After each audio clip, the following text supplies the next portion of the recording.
Hello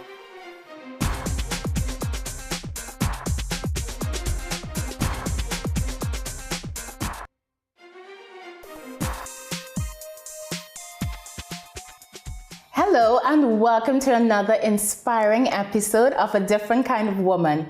A different kind of woman is able to adapt to change. Change is something that we all do. Through experiences in life, challenges, we all cope with changes.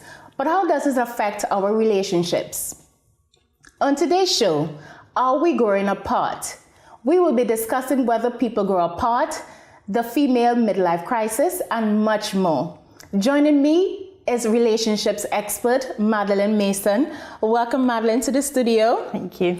Yes, this topic is one where it makes you think, are we growing apart? Mm-hmm. Because in life, naturally, from birth to childhood to adolescence, adulthood, we change. Absolutely. You know, we develop throughout life. So how does it affect the relationship that we have with others? So growing apart involves various different things, especially if it's in a marriage that we're talking about. There's different crises throughout your lives or different changes that happen. The typical ones are having children leaving home, and then there might be some job issues. Somebody might get redundant or lose something. It affects your financial life. And then there's some changes in the roles, perhaps. Yes. I know family. Yeah, there might be death in the family, those sorts of things. There's always be like life changes that will happen. Continuously that affects us. Correct. I know, especially dealing with family. Family and love life. There's always ongoing, changes. But personally, we change as we get older. Absolutely. And it's about adapting to that. And if you're not able to adapt and communicate, then it's quite easy to grow apart. Oh yes, especially dealing with relationships. Indeed, yeah. As we get older, our needs changes, as you mentioned earlier about menopause. When we go through this sort of crisis, because women and men, are different in the way how they go through their menopause. Yeah, absolutely. Or manpause. Yeah. So it's like, we sort of internalize things, I think, when we go through this period, but there's so many changes that happens psychologically. Also, but it not only the menopause, I'm just thinking in general that, some people even marry for the wrong reasons. So growing apart is almost inevitable because the start of the relationship is founded on some wrong principles, if you will. To begin with. Yeah. And so you've already grown apart before you've even started. So sometimes we see the signs, but we ignore them. Sure, exactly. And some people will go against their gut feeling and go ahead and marry somebody, even if, inside they're thinking maybe. But what if you're forced to? That's a different. If it was an arranged marriage. Then it's slightly different. You sort of learn to love the person. Before we delve further into today's topic, let's get the facts and find out what the people on the street of London thinks. The reason relationships fail are as varied as humans are. Or are they? The truth is, every ending has its own unique story. Research suggests that most relationship breakups fall into well-documented categories: trust issues, communication issues, differences in relationship expectations, differences in life priorities, inability of one or both partners to manage their emotions, differences in values. One of the reasons so many couples don't make it in the long term is simply that they grow apart.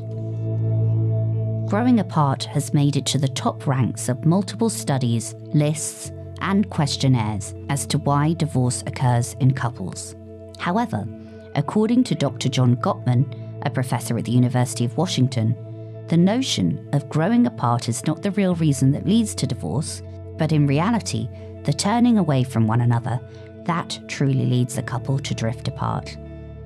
According to a YouGov poll, 1 in 5 British adults say they've had an affair. There are now increasing numbers of romantic couples who live in geographical distances from each other. Commuter marriage is one such example. A commuter marriage is a relationship between people who are married and intend to remain so, but nevertheless live apart, usually because of their jobs. distant relationships are a growing form of romantic relationship. According to Spare Room, 71% of the people renting weekly apartments are men. Technologies such as phone calls, videos, instant messaging, texting and emails enable direct and immediate communication that sustains a continuous, meaningful romantic relationship despite the geographical distance. Results of several studies indicate that communication in long-distance dating is more intimate, more positive, and less contentious than in geographically close dating. So living apart is not the same as growing apart.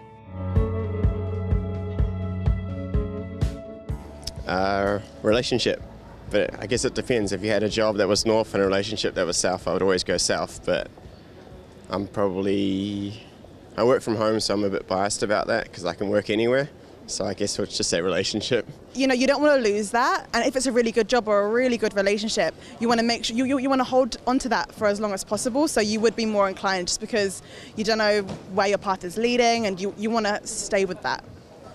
I think if you're a happy couple, you like to move because the other one is going forward, moving forward in the relationship. You have to support each other. Yeah, I would most likely move for the relationship more than for a job. So if the other person would be unhappy if I would move for a job, then I wouldn't do it. And if she would like to move for something, then I would move with her. You can get jobs anywhere. Yeah, relationship's something special. I moved to London to be with a girl. Yeah, an old flame from 10 years ago that came back to my life. And yeah, this time I'll follow you because you live somewhere good.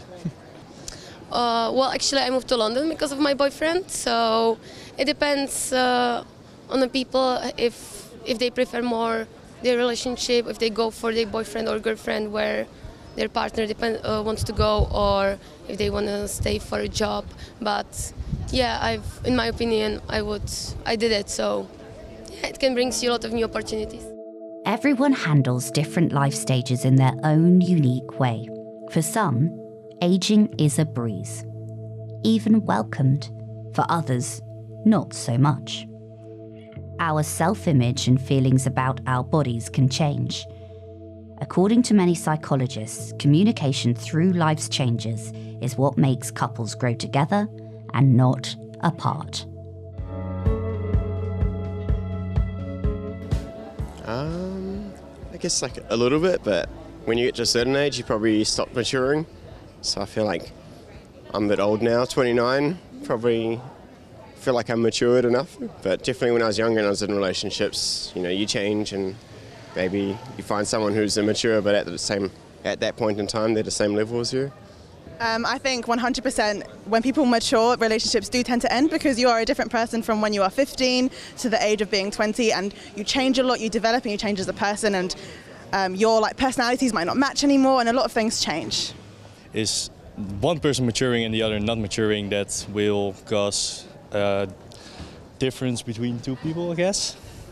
So maturity would, if both people are maturing, would greatly benefit the relationship. But only one of them, it most likely will end, yes. Totally agree.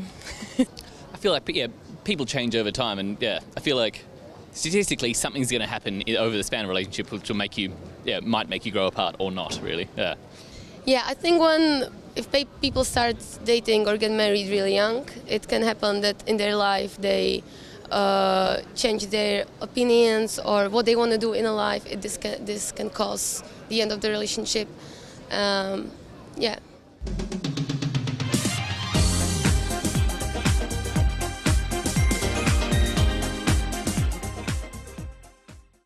The public's opinion there was really strong, and you get a different perspective from male and female. Mm-hmm.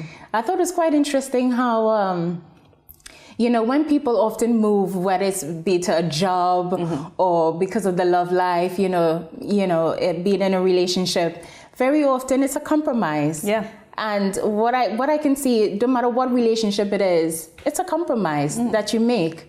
And I was thinking it also depends on the couple. Yeah. Surely you're a team now, so you have to talk about what is best for the couple. What is it that you want? And part of me was thinking, listening to that was, I think it's the values. If the couple have the same values, they want to have the same things in life, then they're probably going to stand a better chance of succeeding and to working staying it together. out. Exactly. Yes. Whereas if one feels that the compromise is a cost, so let's say moving country is a cost to them, missing their family, what have you, and if it becomes what we call transactional, as in if I give you something, you give me something back. Yes.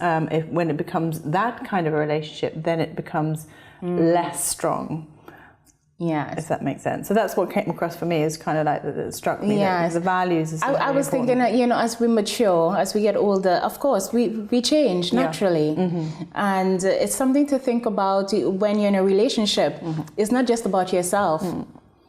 The views of a single person obviously will be different to someone who is in a relationship, who's married. So you have to look at working together.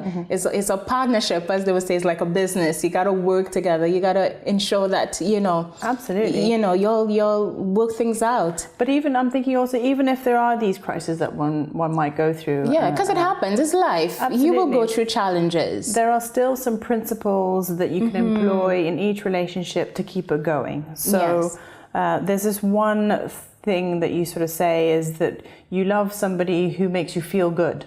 So to the degree that you can keep that going in a relationship, well, then you're going to stay together. So even if you are going through a crisis, so let's say somebody's lost a job and the finances are a little bit tight, as long as you can still make each other feel good and get through that crisis, you'll get through it.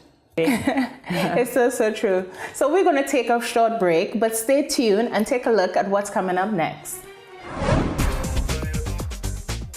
We'll be joined by Hepzibah Oliver with her real life story. So it was me home with the children or going to work.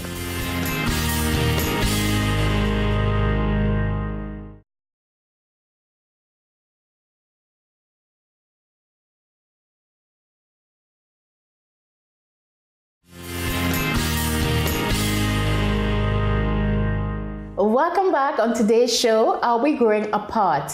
We've been discussing why couples grow apart. So joining us in the studio to tell us how she grew out of a relationship is Hepzibah Oliver. Welcome, Hepzibah. How are you? I'm very well. Welcome to the show. So tell us, how old were you when you had gotten married? I was 18. Yeah, I'm quite young. And so being 18 as an adolescent. Yeah. So that was it really. I was at 18. Was it that your parents introduced you? No, he was a school. We went to the same school. Same school, okay. And from there, we didn't hook up during the school time. Okay. But it was when we left school. Okay. So you were in a relationship. Yeah, that's what happened. And so I pursued it there, but because I was an adolescent and because it was all like, it was really puppy love when you look back. It was puppy love. Yes. It really is puppy love. And so before I knew it, I got pregnant. Oh, wow. So where your parents are from? Jamaica. Jamaica, okay. Yeah. Pretty much strict? I won't go into the lingo, but my mum said, I sent you to college. I didn't send you to go and have a baby. So it was pretty traumatic because I didn't, you do that thing. So I wasn't protected. I didn't have any protection. Didn't know about protection, believe it or not. So there was no planning involved. There was no planning involved. So then straight away, you all had to make some sort of arrangement. Well, I don't know if you've heard the word shotgun wedding. Yes. So, to avoid embarrassment. So I think... Embarrassment to whom? The family? The family, because, going to college. Yes. And the expectations are go to college, get your education and do, the next thing.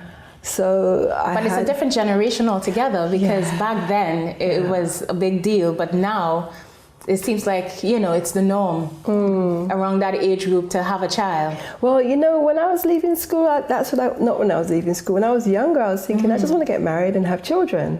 But I didn't plan it. So I didn't plan to have that happen at 18. When I was 17, going on 18, I got married when I just turned 18. So it was pretty quick. Everything was quick. And how was the marriage?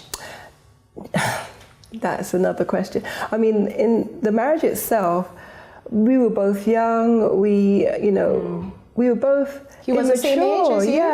Yeah. We were both immature, and it showed. You know, when you look back, I mean, when you're in it, you're trying to cope with being a wife, having a baby, living with your mom and your dad. Yeah, so you're still living at home. Of course. Oh, wow. So you have things, the best, or I didn't cook that much anyway, so, I had to then learn to do all these things that a wife should be doing and planning, ready for a child to come along. So when the baby came along, it was nice having the baby. Oh, it's so cute. Yeah, when they're young, when they're small. When they're young. Yeah. So, everything was pretty, it was fast. Yeah. We were immature. So what do you feel went wrong in the relationship? A list of things. A list of things. Yeah. The age, the fact that there was no planning. Yeah. You're planning a wedding, there's lots of things. You're planning a relationship or a marriage. I've never been in a long-term relationship. I've never been in a serious relationship at that age. Okay, so this is like your first everything. Yeah, everything was the first. I was still at home, playing around, doing things. So you were sort of forced to grow up. I was forced to grow up. So being young, being an adolescent, emotional, argumentative, I was still arguing, like as if I was talking to my mum. I'm not going to do this, I don't have to do this, you do it. And it was like that. That banter would go on. No. Did you have more children with him? Yeah, I had 3. But also everything happened so quickly, I was like a fish. I just felt pregnant very quickly. Oh, wow. And then, the fact that I was argumentative, I was, Did you have a lot of insecurities back then? I don't know if there was insecurities because the insecurities came later on. Okay. Not immediately because everything was new. I had my mum around me. You had a lot of support there. I had support, and just being in that room, in the parents' room with the little one, and any little arguments or the arguments that would happen would just flare up into other things. So how was that relationship? How was that marriage? How did he treat you? He was just as immature. In terms of, he was angry. He would get angry. He would walk out. He would, I think, trying to handle what's called marriage. So how long were you married for? It was a long time. It was 24 years. Oh, wow. It was a long time. More quantity than quality. I see. And that in itself says a lot, really, because there's so many gaps. There's so many, though we were young, if we actually sat down and said, look, this is not working right. This is what we need to do. But we just did things the best way we thought. We argued when we argued. He would go out, he would go to work, I'd come home. It was just that repetition. Lots of things were not happening. If there was a conversation, it would blow into an argument. If there was, things, going to parties or going out, there wasn't a lot of that either. So it was me home with the children or going to work or, Just on your own a lot as well. Yes. So what caused the end of this marriage? Well, I think the fact that he obviously is not happy at home, so he found someone to make him happy. And I wasn't quite clued up. Yeah, you didn't see the signs. Even if I saw the signs, I wasn't clued recognize. up. Yeah, I wasn't clued up. And I would argue about it, where you haven't come home early or, where have you been? You'd say, I'm with the boys, I'm drinking. So I said, okay, you're drinking, you're with the boys. And so, watching and observing his behavior, and I'm just getting on with the children, do what I want to do, go shopping, do lots of things. So all the signs that I can see now, I didn't see then.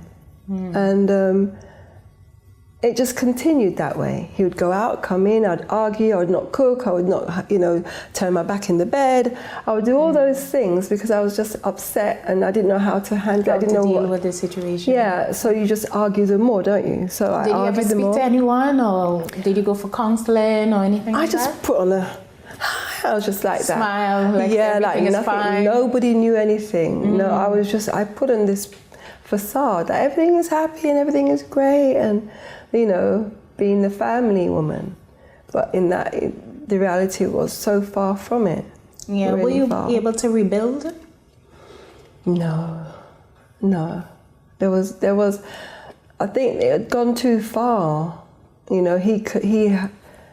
was in a habitual lifestyle now, knowing that I was doing what I wanted to do. He was doing what he wanted to do. We'd come home. There were moments he wouldn't come home.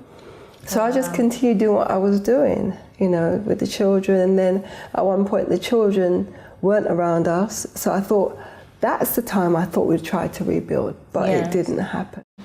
So you all definitely grew apart. We certainly grew apart. We really did. Might even be an example of never having grown together in the first place. Yeah. And that was the example that I was talking about earlier, is that if your foundations, if you've kind of started off on the wrong foot, it's very difficult for it to, 24 years is a good innings, though, regardless. It's a long time.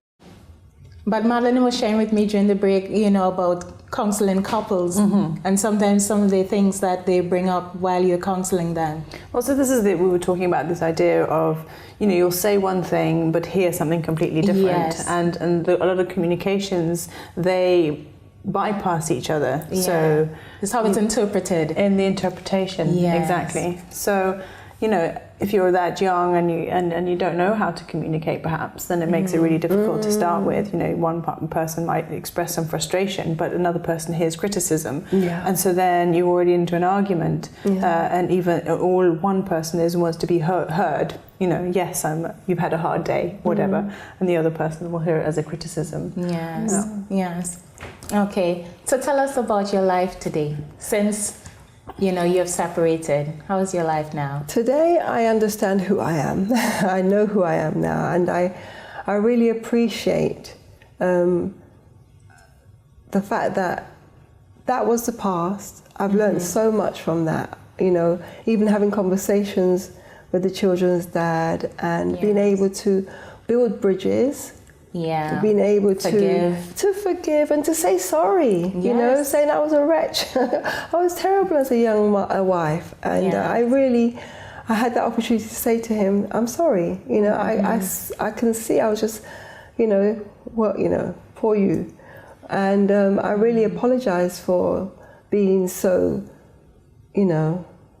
really stubborn, strong-headed, blaming everything, but I took part of what I did. I took that on, and so that set us both free, really, and it allowed us to be able to, we have grandchildren now, our children, even the recent passing of my daughter, we were able to. He did so much, in that scene or being in that situation together, that we've really moved on, and where, well, I'm sure your story is going to help so many people looking at the program today to see that, situations happen, and, due to inexperience, lack of maturity, understanding, different things contribute to why we grow apart.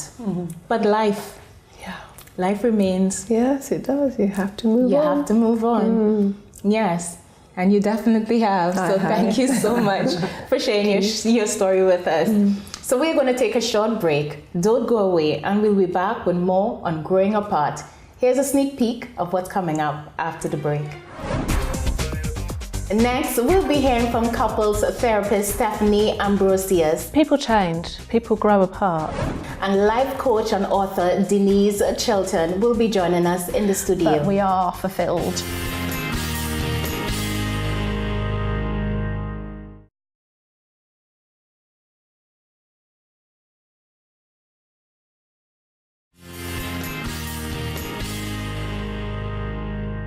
Welcome back on today's show, Are We Growing Apart? We have been discussing this and about midlife crisis, marriages, the problems that we incur in our relationships. And it's been really, really interesting, not so? So we have Sandra, and she met with couples counselor Stephanie Ambrosius to find out more about why many couples need counseling. And to shed more light on why couples are growing apart, I'm joined by couples counsellor Stephanie Ambrosius. How are you, Stephanie? Hello. So tell us a little bit more of how you became a couples counsellor. Well, I'm fascinated by people and I love relationships. So when I was very young, I used to counsel all of my friends and family about their relationships. So I just knew that that's what I wanted to do when I grew up, and here I am. And what are the reasons why couples come to you claiming to be growing apart? All different reasons. I deal with couples who are going through domestic violence issues, problems with sex, growing families, so having children, maybe even children moving out of the household, so empty nesting. Lots of different reasons, affairs, menopause, all sorts of things. But the bottom line is communication. So they find that they're growing apart because they're not communicating. So that's what I concentrate on. What kind of relationship issues can be solved through therapy? All relationship problems could be solved through therapy, so long as the person is willing to change and willing to do the work. If you're coming to therapy for me to confirm that your partner's in the wrong, then it's not going to work. If you can admit that you have something to do with the reason why the relationship isn't working, then that's fine, it can work. All of the work isn't done in the session. You have to be willing to go home and work on the problem as well, and then you can work through all of your problems. Are all relationships meant to last, and how can couples ensure a future together? Not all relationships are meant to last, but all relationships are worth working on. People change, people grow apart. I see a lot of couples that have been together since they were childhood sweethearts, and now they're 60 and they're wondering why this relationship is changing. And I can say you can work on this relationship, but you have to learn to get to know the new partner, because people change.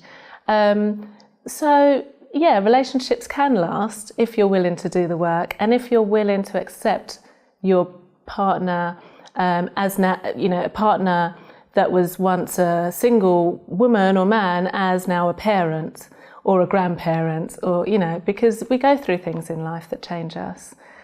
Thanks, Stephanie, and it's back to you in the studio.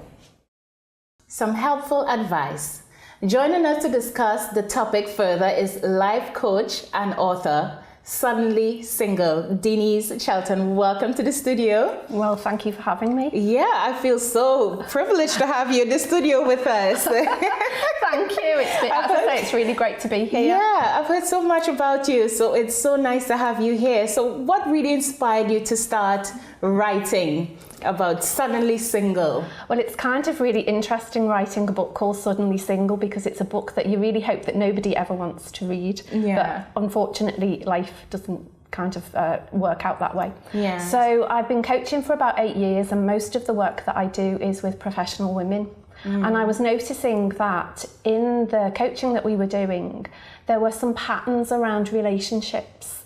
When I say relationships, so I typically work with somebody, they'd been in a committed relationship, they thought it was forever, and then it abruptly ended. Oh, we have all been there. Yes. Okay. And what I was noticing, whether it was recognising the early signs in the beginning, or even when you've kind of started to get yourself together, there were patterns of people and women getting stuck at certain stages. And then I also recognised my own story. So it had happened to me. I thought life kind of began at 40 and it all started to fall apart. And at the time, I didn't have any tools or techniques. I wasn't coaching at the time. I didn't really understand what was happening to me. And I realised that actually when you do understand what's happening, it doesn't take the pain away, but it does actually help you give some techniques. And I wanted women to feel normal about the process. So it came out earlier this year, and it's been quite interesting. I've kind of had an idea who might buy the book. Yes. And what actually happened was I've had all sorts, and I've just been talking. So it's not just a woman that buy the book. No, it isn't. And the very first workshop that I did was really interesting, and men came, and I was like, oh, right, this is interesting. We have a lot of single men as well. And so actually the book's actually, even though the intention was for women, it's actually for anyone who's had the heart broken, really, and really wants to heal healthily. So this book wasn't really for some, it's not for, victims. It's actually, I want to embrace the change and come out, and, sometimes love doesn't work out the way we really want it to. Yes. So I just wanted to give women a voice and say, when we're okay with who we are, then actually, yes, that's it. And then that gives a great foundation for a relationship should one come along. Of course. So it's been a great healer, I would imagine. Perfect healing, yes. Yeah, perfect. Yeah. So why do you think many women feel dependent on their partner for approval for their happiness? I don't know whether it's approval. I think when we enter a relationship, we have expectations of that relationship. Yeah, expectations. And I think sometimes those expectations aren't met, and we get disappointed. Yeah. And things like trust and loyalty, being faithful, which in my world that's a given. Sometimes it doesn't always work out like that. So I think in terms of, and a lot of the work that I do with women is say, what are your expectations? If we've got our needs, then we should be looking to get our needs met ourselves. So we sometimes... It first starts with us. Yeah. Yes. Yeah. And then I think then when you enter a relationship, it should be about a team, and you work together. So you don't have these expectations on, it's up to you to make me happy, because if we're not happy ourselves, then it's an impossible task to start with, really. It's so true. It's so true. Because we were talking about that even earlier on, dealing with relationships. If you are not happy with yourself, if you don't value yourself, if you don't respect yourself, it's very hard when you're in a relationship. You want the other person to value you, to respect you, but you don't even treat yourself, I have this, in the coaching work that I do sometimes, I get women to tell me what they're telling themselves in the head, and I say, wow, have you made all that up yourself, They haven't even got out the shower or something in the morning, they're going to have a terrible day. Exactly. And there's also the assumptions that people make around those expectations, and whether they are a general thing. Of course everybody thinks this, or of course everybody thinks that. Yeah. And I do quite a lot of career coaching as well, and I've seen this job and I'm going to apply for it, and then they give me 36 reasons why they're not going to get it. And I say, wow. And if you made all that up in your head, should we try and apply for it first? And then we can make that up. So we're great at telling ourselves stories. So I think one of the work that I love to do is to get people, because when we start to become aware of what we're telling ourselves, then we can start to change it. What is like the age group of the women you speak to? So I would say this is really interesting, because most of my work is 40 plus. But actually what I've noticed, and particularly since the books come out, is very a younger age. So kind of 25, come out of university, graduate jobs, and maybe coming out that first relationship. So I've met somebody at university, and then obviously you go through that life change, and so that relationship changes and you change, and sometimes that person doesn't change with you.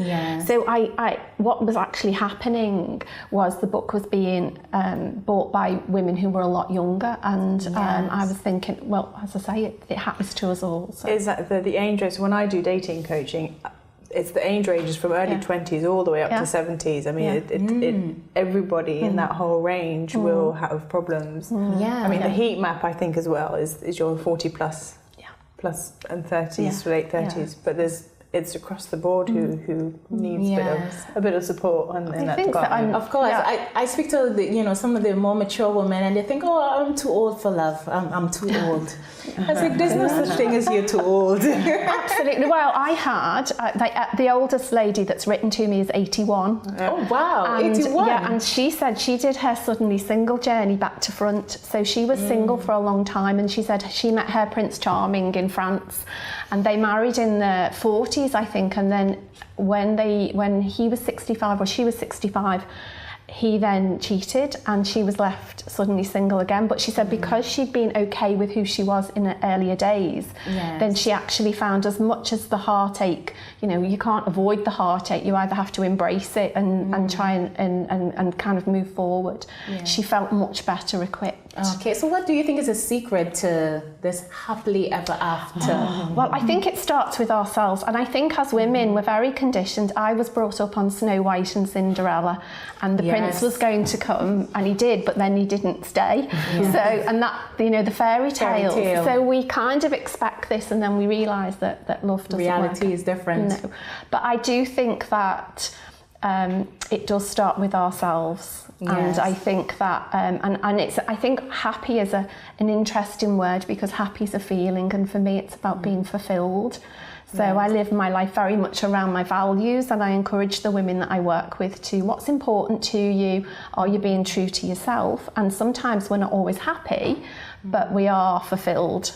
And that is, for me, it's been certainly my kind of flagship in the way I lead my life. Thank you so much for being here with us today, Denise. We're going to take a short break, but don't go away. We'll be back with more on Are We Growing Apart? Here's a sneak peek of what's coming up. Next, our team met up with the director of the documentary Siblings at Raindance Film Festival. We make up, we fight again, and then we fight harder.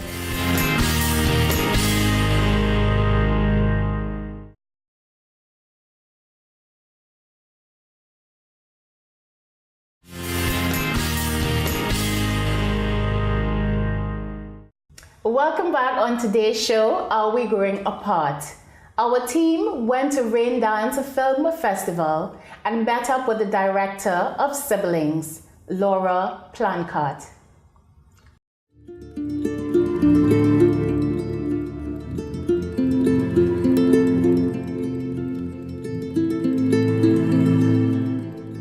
I was born and raised in Mexico City. I've been living in London for 9 years, but I was born and raised in Mexico, and all my life what I have heard is Mexico and the United States, we fight.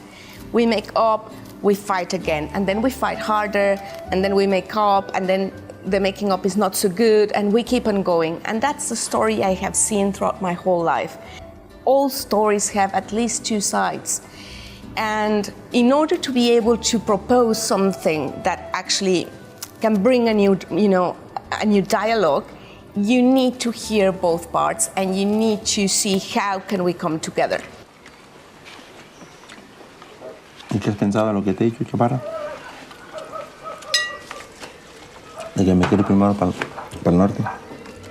Finding the characters for Siblings was an incredible experience for me, and I think sometimes, I don't know, something special happens in life that you could call magic, or sometimes, I think is that when you're searching something, that thing searches you. I don't know, but I had always wanted to make this film, and it happened through my previous film, Tierra Caliente. I got to know a lot of people from this region, which is a quite conflicted region in Mexico. So suddenly I went to a party, and I met these two brothers, and I immediately knew, okay, I want to work with these men, because they were cheering, there was a party, they were cheering, and they were cheering for Leonardo, and then I realized that Leonardo was one of them, and it was the name that he had taken when he was working in the United States.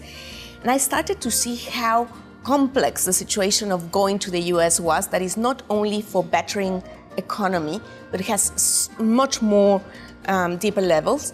And is when I saw that their mother abandoned them when they were very young, and she lives in the United States, and I realized through talking to them that it was something much bigger that they were looking for, that the American dream was holding, and at the end they were looking for their mother.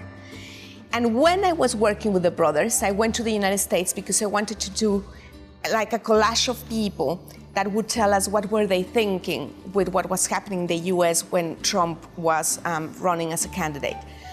And I was interviewing people, and suddenly comes this American woman. We clicked, and this is something that is quite bizarre, because I am Mexican, and I think obviously I'm much more of a liberal. and she's American, and she's pro-Trump. But we sat and we started talking, and I think we liked each other, and she had felt comfortable in order to tell me out off camera, told me her personal story. And the thing that was magical is when I was hearing what she was saying, is that I was hearing the brothers. Yo quisiera que usted me dijera por qué se fue. I'm at a place where I'm trying to hold it together without going on medication. We are growing far apart on Trump's speech, that it's only creating hatred, because we are super interconnected, and that's the whole problem of it. Exactly because we are neighbors and we have a long history of exchange. Culturally, we have mixed, socially we mix, economically we are very mixed. The United States needs Mexico, needs Mexicans in the United States and needs illegal Mexicans in the United States to keep with the economy that they have. And Mexico needs the United States for many of the trade deals and many of the advantages of being, the neighbor of a country that has so much power, and then, we can trade and, do all those kind of things. We need each other. That's the whole thing, is that in speech, Trump is promoting something that it's far from the reality.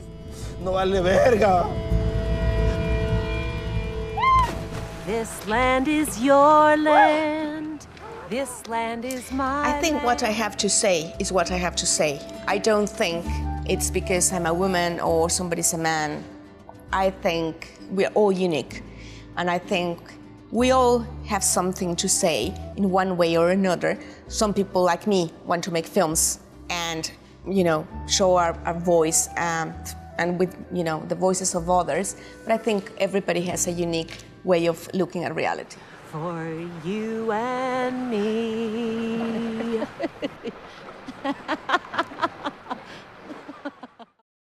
An interesting film, and those brothers were really close and united. Like many relationships, the majority of siblings grow apart. So ladies, do you believe that brothers and sisters grow apart? And why do you think? I can say, for instance, when my parents came to England, some of the children were sent for, and one of the children were not sent for. And that caused a lot of jealousy. I would imagine. Because they felt the one that was left behind felt the ones that came were more privileged. Yes. He's never been, no, that's untrue. No, he didn't come during his, the years that were like when he was a teenager. He didn't get to come when he was an adult. He just didn't come. And so the rivalry between the families, because of this segregation in the sense of that the families were, some of the children were raised here, went to school here, went to work here, had mum here, and he was left with his granny. And he was the only one? He was the only one. Oh, wow. And so what transpired was the fact that the nan would write to mum and say, he doesn't want to come. And then we discovered that that wasn't the case. He really wanted to come, but because she needed the boy around the house, he didn't get to come. Oh, wow. So how is the relationship between the family now? It's still not good. It's still not, not together. And what about you ladies? How's your experience? I've got a brother and he's, we're very, very close. So, and our journey was quite interesting because I lost my mum when I was 16 and he was 14. So again, our life changed very suddenly. Yes. And so I kind of brought him up washed a lot of football kit. I think that was really what I was very good at. So it became apparent. But we had this bond. We were very close anyway when we were young. But I think that's grown up, and then he's got his own family and I've got a niece. And we don't see each other all the time. We're both in Liverpool, but I know that I can just pick the phone up. He's not a man of many words, but I know that he is always there if I want him. So I feel very privileged, and my dad's still around. He's in his 80s. And so we're quite a very close-knit family, and we're there for each other if we want to be, but not in and out. So okay, so the distance, that time hasn't really affected. No, not That's at all. good to know. What about you, Magna? Yeah, I've got 2 brothers and a sister, but we never grew up together because of age difference and geographical different distances. But despite that, we're actually pretty close. We have a little WhatsApp group, and I think there's like 8 hours between the zone gaps and some in some places. Wow. So it's kind of, there's like windows in the morning and the evening where all of us can kind of get a word in. Yes. But I think as far as growing apart is concerned, if you think about it, siblings are just as different personality-wise as 2 random people on the street. For sure. Absolutely. Yes. And so you're in a situation where you're together, but you haven't chosen to be together, and your personalities can be so very different. So if you're lucky enough to have a sibling that has a similar personality, perhaps also similar values, this idea that parents, we've treated our children the same, we've given them the same education or what have you, therefore they must be the same, is completely erroneous, because you've got your peers that will affect you, you've got your personality that will affect and how the dynamics are. So some siblings will never grow together in the first place simply because of those different variables that I mentioned. And others will grow together. So in my case, for example, I think a lot of us, we're pretty similar. We're quite laid back, and so therefore it's quite easy to create this sort of sense of bond, even if we haven't grown up together. That's good. I mean, I came here roughly 11, 12 years ago. I'm originally from Trinidad and Tobago, so most of my family, all of them, are back on the island. But I keep in contact with my sisters. I have 2 sisters, and we use this, social media to communicate. But it doesn't matter how many hours or we haven't spoken or weeks. When we do speak, the connection is there.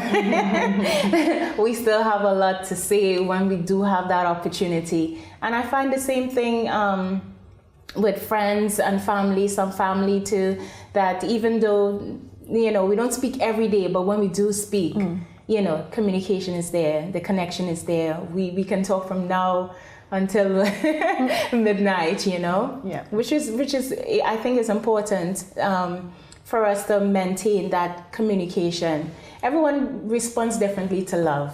I think that's really interesting, and I think different generations as well show love in a different way. So my dad, he's lovely. He was born in the 1930s, so expressing love, he didn't say I love you, but he'll ring up and say how are you doing, or do you need anything, and he just needs to know I'm safe. So I had to learn that in his world, that's means I love you. So don't expect him to say it, because actually it's not in his language, and again I think there's a lot of misunderstanding because people have an expectation that love needs to look like this, and it's sometimes so that's true. not the way. I think the media has a lot to play. A lot of Tinseltown has got a lot to play with the way we view love, the way we want to be, or our expectations. Mills and Brooms have got a lot to play for the way and it's different generations too. It really is different generations, because the way my mom would show love is completely different. The way I would show love, with a hug and kiss and more outwardly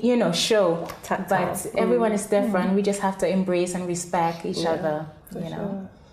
So there we have it. On today's show.